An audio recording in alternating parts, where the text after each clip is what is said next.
Hi there, and welcome to B2B SaaS Marketing Snacks. I'm Brian Graf, I'm the CEO of Kalungi, and I'm here again with Stijn Hendrikse, Kalungi's co-founder and a seasoned SaaS marketing executive and ex-Microsoft product marketing leader. In this episode, we explore how AI is transforming the modern marketer's job description, not just in tools and output, but in expectations and impact. If you're hiring marketers or even just knowledge workers in 2025, or thinking about your own role, this is one you don't want to miss. We dig into how the definition of quality has changed, what skills are newly essential, and how performance is being judged in a world where anyone can do more with less. We also unpack the idea that every hire today is essentially a team of one backed by powerful AI, and why that means outcomes and ownership matter more than ever. Let's get into it. Welcome back to B2B SaaS Marketing Snacks. Thank you again for joining me, Stijn. I know we've had a bit of a hiatus, but it's great to have you back. We have a really good topic today, in that it's basically to answer the question, how does the impact of AI change really the job description for a marketer, but really also the expectations of the role, right? You can think about, we've talked about how AI has impacted what you can do as a marketer and the amount of output that you can have and everything like that. But we've never really thought about the expectations of a role for a marketer with this new world. So I think it's a really interesting question. I'd love to maybe just get your opening thoughts on it, Stijn. Like, how do you view, maybe give a little history on like how you've looked at job descriptions in the past and how it's starting to change for you. Yeah, we see AI's impact now on organizations, cutting parts of their teams, right? They can do more with less, and that's of course a function of AI, but probably a couple of other things too, economic realities, etc. But when you kind of want to get in front of that, you have to think about what is the real job to be done by a modern marketer in 2025, and how has that changed with all these new tools that are now at our disposal that have dramatically changed our ability to get work done in more than I think anything else in the last 15, 20 years, right? Before that you had the revolution of the PC, of course, and things like word processors and all those things.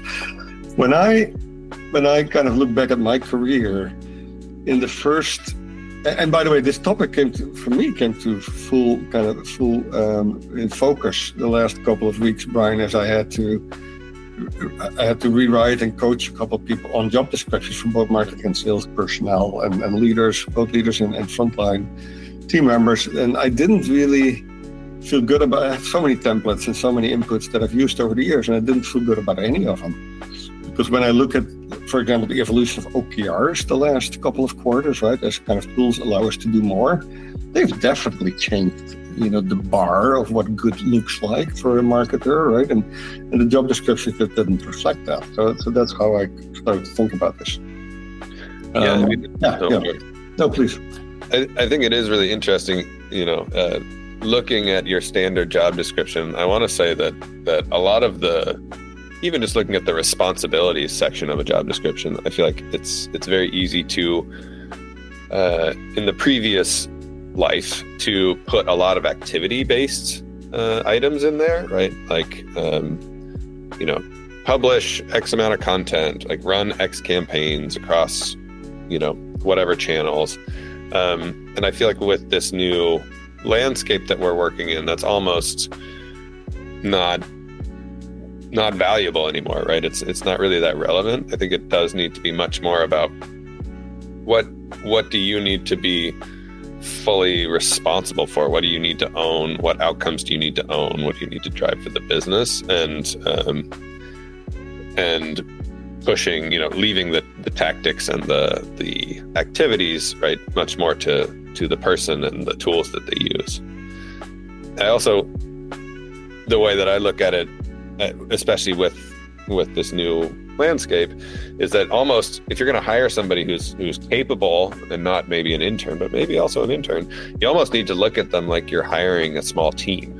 You're not really hiring one person anymore. You're hiring one person backed by this magic tool, right, that can do 5x, 10x of what somebody in the same position used to be able to do.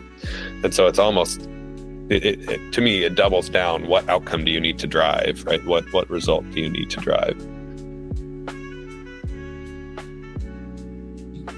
Yeah, there's basically two aspects. One is, what are the new competencies, the new capabilities that you expect modern marketers to have so that they can use these tools to the full advantage, right? You need to be good at prompt engineering, right? You need to understand how to coach an AI. And it's, by the way, again, why Antoine and I are soon, I think in June, it will be final, launching Level Up, the book that is partly going by. What's kind of this intersection and overlap between how we manage and enable and empower people to reach their potential, and also how a lot of those things translate in how we master and use AI tools and get them to reach their full potential.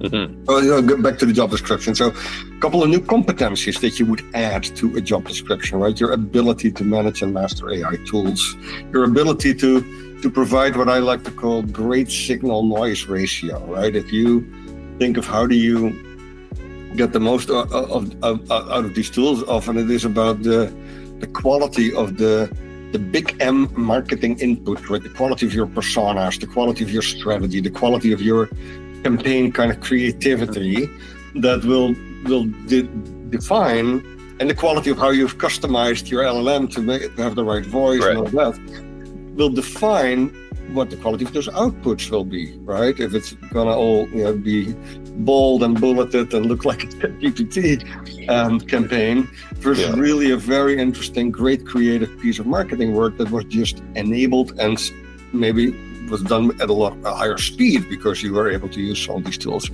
So those are skill sets. So that's what I call signal noise ratio, where you as a marketer have to be able to provide a very high signal strength, mm-hmm, right, to whatever your prompts are asking for, the files that you feed into these tools. And then the other part is the output, right, or the outcomes, right? There's no question that unless you're able to do 2x, 3x, 4x as much of certain things as before, not of everything you do in your role, right? But there's certain things that you can have exponential more output, more impact with, just because you have these tools at your disposal right now. Mm-hmm. Right? I wrote a couple of books in the last couple of weeks, right? For some of the companies I'm involved with, leadership fables that are basically, and I don't think they're bad because they were written partly with AI, but it's partly because I still spend a lot of time on it. Yeah. Right? But I could have never done it so fast without the AI taking care of the grammar, right, and the spelling, right, and helping me with some of the research, right? All of those things that really are better done by the AI than by a human being. And learning how to combine those in a way that expands your ability to deliver results is the other aspect of job description that will have to change, right? What can you expect from a content manager in 2025 is very different from what we could expect 2 years ago. Mm-hmm. Yeah, 100%. And I think, well, in terms of the content marketer, right, it is the output is so much higher. But I think to your point, it's all about quality, right? It just the number of things that you do matters less and less, right? Because you can do so much more, and it's so easy to do a lot poorly, I guess, with AI. I think it's so much more important to get the real results and to get the real learnings from the market and to run the right tests, particularly from the content side. How do you think about with this, particularly within the lens of a job description, how do you think about looking for industry and career experience versus maybe, high technical expertise on AI? I'm sure it depends on the role, but has your thinking around that consideration changed with this evolution? Yeah, absolutely. When I interview candidates, I used to be really all about getting things done, right? I was brought up in the Microsoft culture where I spent the first half of my career, and getting things done was one of the most important skills you could have as a professional, right? And it led me to have an attitude, and my wife calls this my 90% theory, that it's better to do 10 things at maybe a 90% quality level, mm-hmm, than do 1 or 2 that are perfect, right? And I think that is how a lot of business success was achieved in the last 20, 30, 40 years by people in knowledge worker environment, right? Not get too distracted by perfection and make sure you get things that are really good, but not necessarily perfect. And that bar has, of course, been raised, right? Because now everybody, without a lot of effort, can probably get things to be a B+ or an A-, right? So if you want to stand out, you got to go for the A+, right? You got to score 100%. And so when I'm interviewing people now, and also when I'm thinking of what to put in a job description, having people who are wired to and are willing to strive for a higher level of performance, for perfection even sometimes, is, I think, important. There's a question that you and I learned to use in Kalungi as one of the early things we did at Kalungi, Brian, was having a value that was called leveling up, right? Leveling up together. And a question that we always used, and I still use this, is when someone does work, you ask them, do you think you can make this any better? Right? And if the answer is yes, then the next question would be, so why didn't you do that? Yeah. Right? Why are you talking about it? And that question was not always appropriate because your speed of getting the work done, completion was also really important. So there was always this trade-off, right? The famous project triangle, right? Between quality, cost, and speed.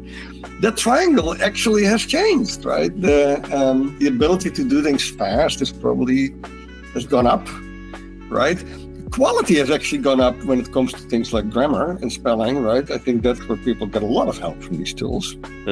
But so quality now will be defined in a new way. And cost has gone down, of course, because now you can maybe do it with one person instead of three. So in the project triangle, the quality leg of the triangle is extremely critical because it's the only way for you to differentiate. Because everybody else will get the same speed and cost advantages by using AI tools as you do as a knowledge worker. And I'm saying knowledge worker because I think this goes beyond marketing, but of course the examples we use are about marketers. But the quality leg of the triangle has gone up in a way that is different than spelling and grammar, right? That is absolutely now the table stake, right? So now quality means, is your blog article actually interesting, right? Is it answering a question that people actually have? Is it answering a question that nobody else has answered yet, right? And if you as a marketing professional are now gaining a lot of efficiency and time back because you can have the AI LLM do research for you and draft articles and get you 20 different subject lines for an email campaign, or prep for the marketing team meeting with a great agenda. Now you need to use that time that you gain to make that agenda actually the most meaningful agenda it could be, right? Are we actually talking about the right things in this marketing meeting? Are the right people going to be there? Did I give them the right preparations to have a very effective meeting, right? Because the AI will draft the agenda for you, right? And will take the notes, right? But now it's up to you as a leader to level up and say, what do I actually do with those notes? How do I hold people accountable for their action items, right? All those things that may have been less, that's where maybe a B+ would have been, hey, I actually have notes for my meeting. Right. Now you have to go to A- or A+ level performance as the leader of the meeting, right? Who basically asked the team to spend an hour of their time with you. And maybe that A+ is that actually everybody knows what their action items are and they actually do something. Right, and the same for a writer, for a content marketer, right? The A+ would be that the document or the stuff that gets written is really not recognizable as being done by AI, and it has all your brightest ideas in it from a creativity perspective, right? Another thing that humans are still uniquely positioned to is to collaborate, right? Although AI tools will help with things like communication, that of course helps with collaboration, but when it comes to human interaction, right, and brainstorming together and creative processes, humans shine at that, right? So if you gain time by using the LLM for maybe some of the preparation for the meeting, you now put that into what can I do to make the team more effective, right? So there's all these things that now, back to your question, that in a job interview and in a job description, that I would start emphasizing more, that I have emphasized more than maybe were you able to produce a bunch of content and get it published. Yeah, particularly on the quality element, I think it's it's definitely not like you can use AI and condense all your work into a third or whatever at the time it was, and then go fishing for the other 2/3, right? Well, you can, but those are the people who are going to get let go, right? Well, yeah, exactly. It'll be a nice 2 to 3 months, and then it'll catch up with you.